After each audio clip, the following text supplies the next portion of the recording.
We applied to Wales West funding for an extended workshop space, just for us to have more individuals working from space.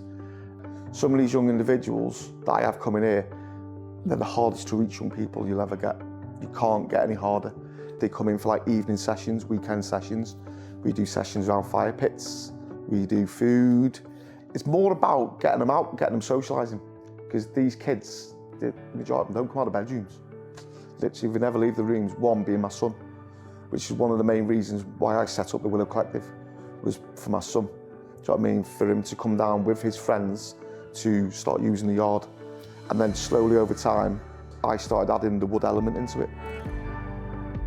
I've gone away on a forestry school course, and on my third day, I started struggling, and it felt like I was 14, 15 years old again when I was in school. Didn't realise what was going on. I ended up having a moment in this room with all of these professional people, and I had to walk out, and ended up then being diagnosed with autism. 6 months into it, I hadn't moved. I hadn't helped Carol in the garden, I hadn't done nothing. And then all of a sudden, this one morning I'd gone out, it was lovely and hot, I'm lying on the trampoline, enjoying the sun, in my own little way. And next minute, just literally flicked out of this moment. From being like that, I'd started a whole new clean slate with the yard space. And believe me now, I have not stopped since that day. Now that was 4.5 years ago, that was. And I haven't stopped with this yard since that day. I've pushed it and pushed it and pushed it and pushed it and got it to where we're at now.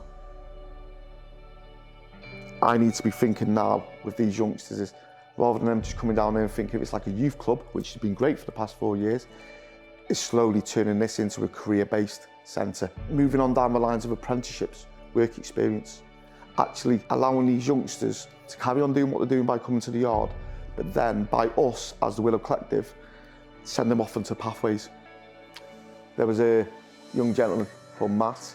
He came down and he started to bring individuals down from Wales West, and he got us talking, and what ended up happening was my conversations with them led off to then Wales West coming to me and offering me £10,000 funding to build the structure on the yard.